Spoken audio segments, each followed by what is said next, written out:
다음 달에 예정대로 개학해도 감염 불안 때문에 학부모들의 마음은 편치 않을 것 같습니다. 특히 식당에서 급식을 먹을 때 접촉을 우려하는 경우가 많은데요. 서울시 교육청이 학생 접촉을 최소화하고 거리 두기에 초점을 맞춘 학교 급식 운영 방안을 내놨습니다. 보도에 권호진 기자입니다.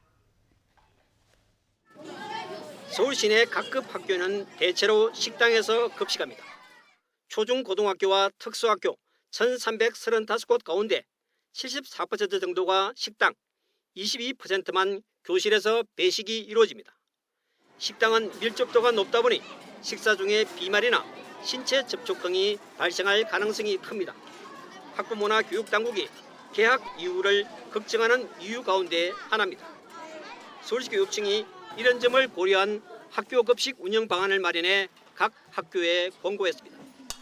교실 배식 전환, 식당 좌석 배치 조정, 간편식 제공 등 학생 접촉 최소화와 사회적 거리 두기에 초점을 맞췄습니다.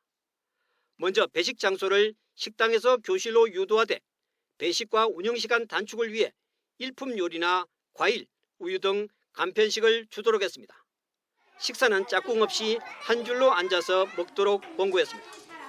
식당 배식을 유지해야 할 경우 학생들 간의 거리 두기를 해야 합니다. 한 방향으로 보고 앉거나 한 자리씩 뛰어앉기, 식탁에 가림판 설치 등이 있습니다.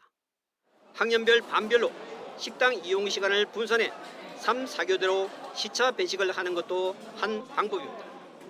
유휴교실이나 보건교육실, 특별교실 등 식당 외 공간을 임시 식당으로 이용하는 등 급식 장소를 분리하는 방안도 권했습니다.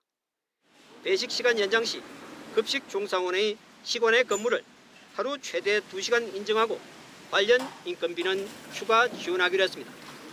또 코로나19 위기 경보 단계가 완화될 때까지 저녁 식사는 잠정적으로 중단하도록 했습니다.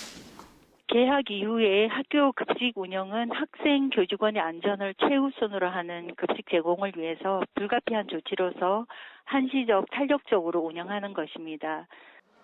교육청은 이 같은 학교 급식 운영 방안을 각 학교장이 학교 운영위원회와 학부모 수요 조사를 통해 자율적으로 결정하도록 했습니다. YTN 권호진입니다.